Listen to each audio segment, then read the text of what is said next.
Kowe iki ayu lho, Nduk, kowe iki ayu.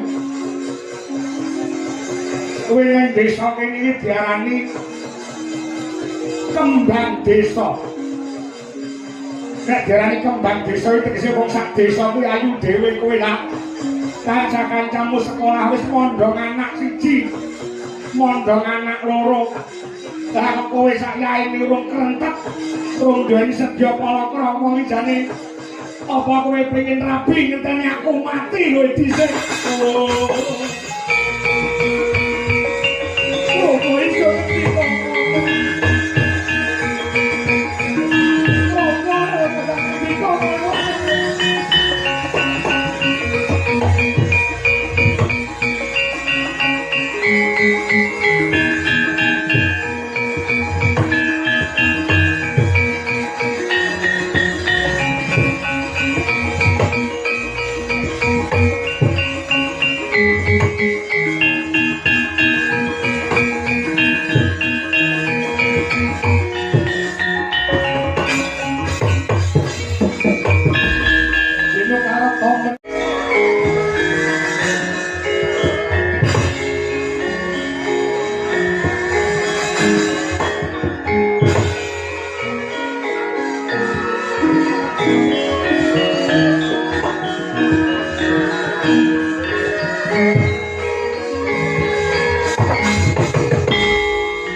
Kasiring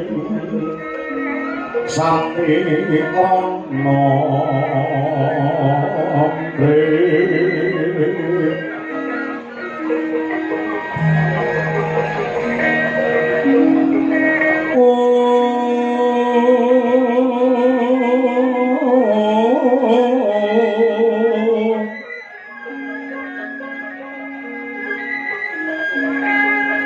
sekarang gaduh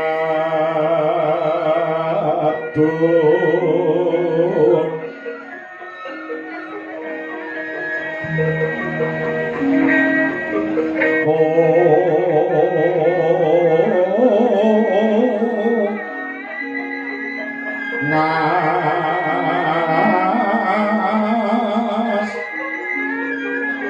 gandanyo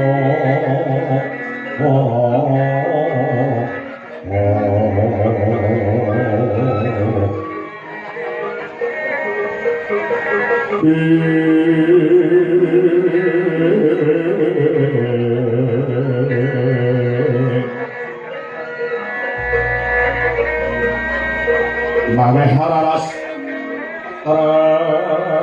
amin driyo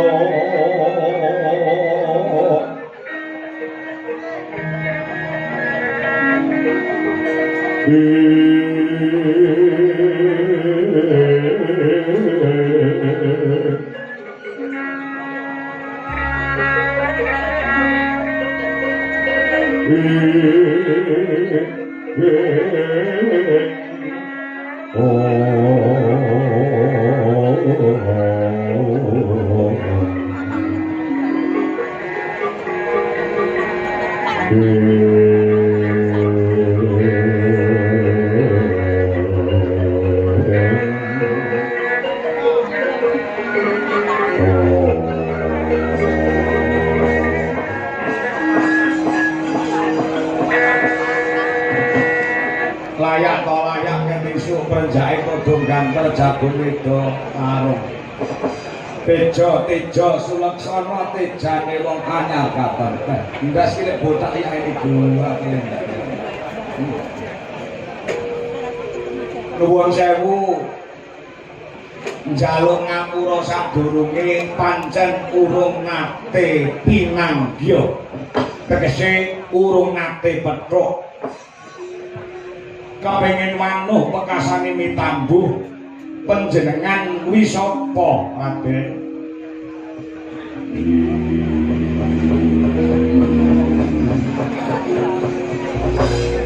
penemban nderek tepung Anggradiwanu dina samangko aku njaluk pangapura tumeka ning pertapan Cemara Gading tanpa kabar marang panjenengan sang penemban Begawan Jayeng sabdo nuwun sewu sak blebetan kaya nanti weruh nanti semerep wonten ing layar kaca sampeyan iki sapa satriya Pringgondani Raden Gatotkaca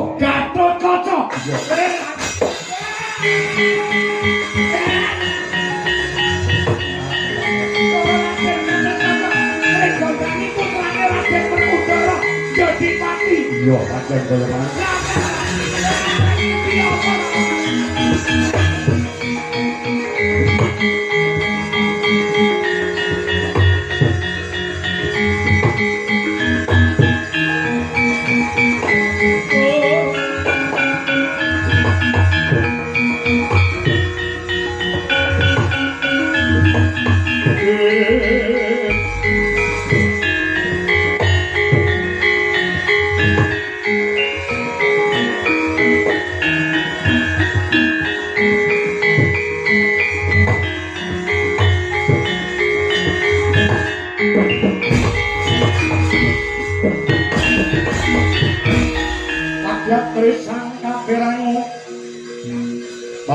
Mangkul kinempet-kempet dosan ngot naning dawono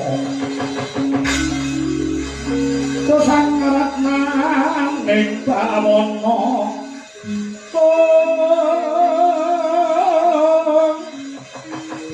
yo si tukang walang ati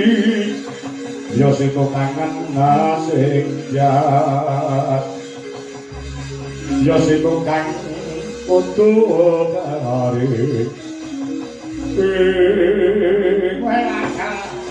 boten nyono boten ngira paduka Raden Gatotkaca nyuwun pangapunten menawi kula kirang tata krama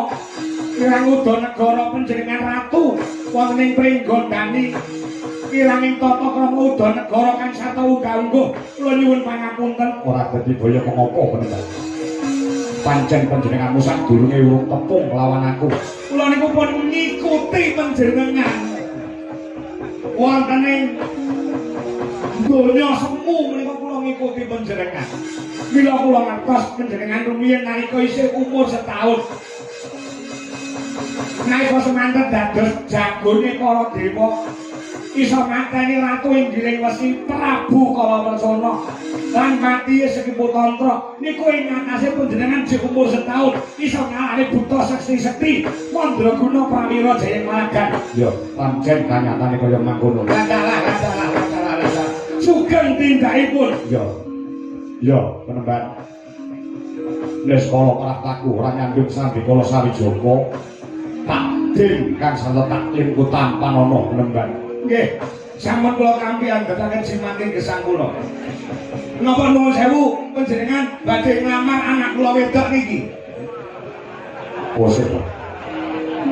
nek dikersane saniki monggo dipun beto kemawon pancen kula ndang pengen duwe mantu saya duwe mantu Raden Gatotkaca dah kaya apa bungane manah kula Bapak aja ngono aku isin lho kowe ngomong ngono. Kaya aku ira payu-payu. Menengan ta tak gene bojo tak pekangmu kowe ora. Ora gelem usaha dhewe.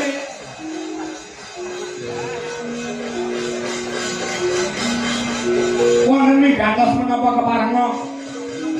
kula pun jayeng sabda nenggo dawuh menawi keni winedhaing angkatah kula semedya nganuaken jaga ning karna nyadong remenan sabda sabdanipun Raden Jabang Ruka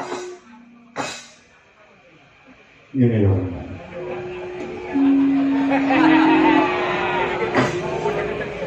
ingkang ongkos pisan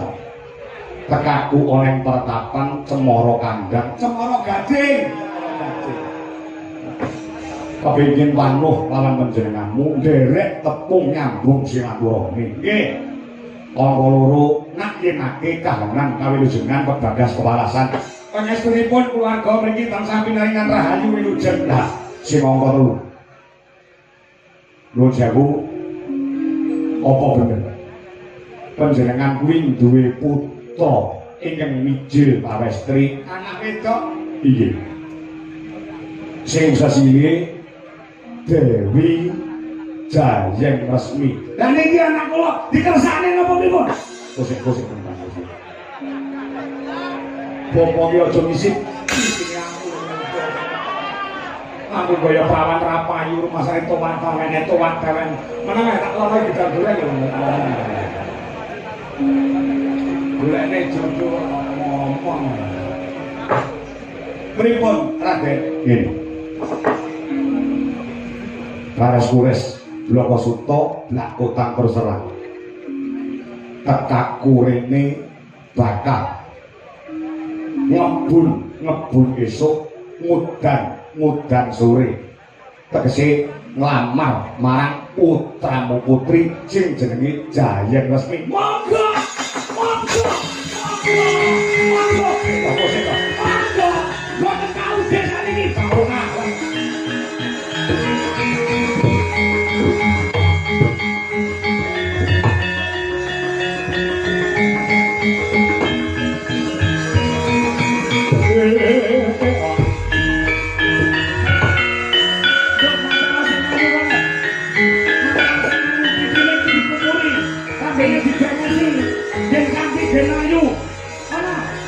Pokok aku yang ini biasa ini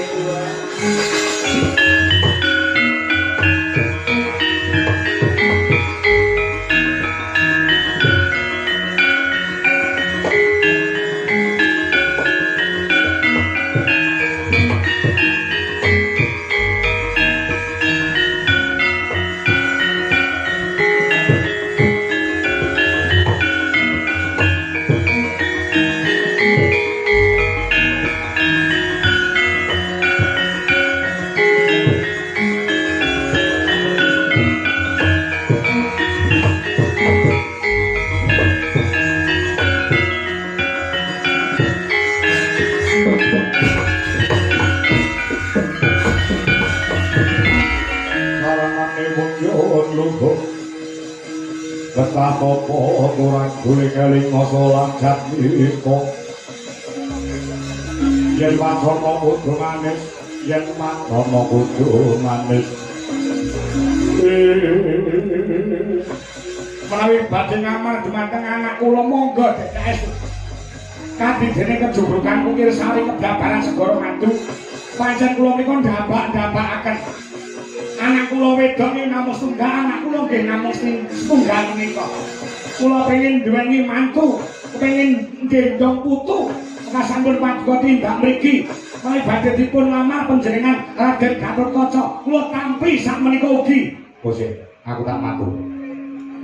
tekaku rene pancen bakal nglamar putramu putri si Jayeng Resmi lha nggih ning ora nggo aku lho lajeng kanggo sinten kanggo adikku Bambang Wisanggeni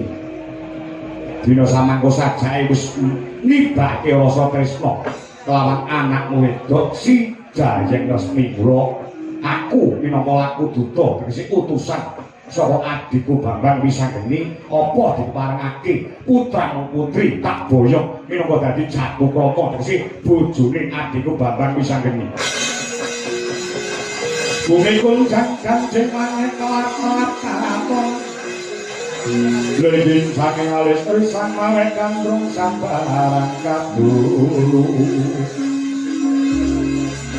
sabarang kadulu mukir moyak mayit saking jabali Gumari sang kandung Gumari sumitra panoyo paranda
mugi kunjuk sandhap padha manduka sinuwun ya Trembang Begawan Jayeng Sabdo wis sak tampa bener sing akarya bungah ana telenging manah ora liwat pesuwe tampan ono iye kula mundhi saengga jimating gesang kula sinuwun wonten ing gantos menapa karis tinggal sumengko pengamat bojo sigra kang mawa gita hang mengku gati Mbak dina samangku apa bener kamu to mburi muwing anakku wedok sing jenenge Jayeng Resmi nggih menika anak kula wedok pun Jayeng Resmi lajeng wonten ing gantos menapa dene paduka kalenggan samangke ngene rugune ewuh kaya ing pambudi anggonku bakal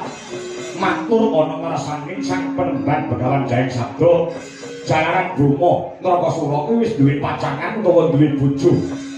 ya kuwi Yayi Hak Nyanawati mung wae penemban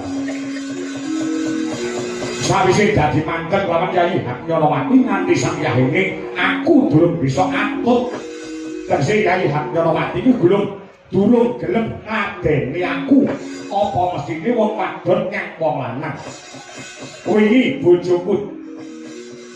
paring dawuh utawa matur kelawan aku Hak Nyanawati kandha kelawan Bromo Nrakasura dhewekne gelem ngladeni sakataning wong wedok nyang wong lanang ning makon syarate kudu diwayuh utawa aku kudu rabi meneh utawa leh rabi kuwi kudu karo putramu si Jayeng Resmi tak kira nek bab bondo donya lan mulyane anak wedok si Jayeng Resmi Bromo Nrakasura ora bakal kekurangan mergo aku ratu gung binatara berbondo berbandu berbondo iki sugih Raja Brana berbandu sugih Wajabala lan aku ingin saguh mulyane uripe anakku wedok si Jayeng Resmi kula tekan urene oleh ora oleh Jayeng Resmi anak wedok bakal dadekne bojoku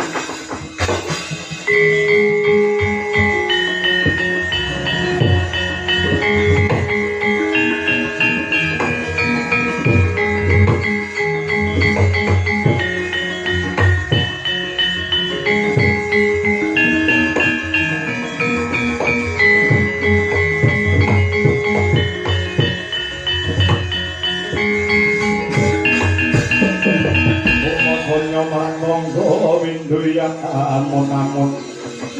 liriku mampang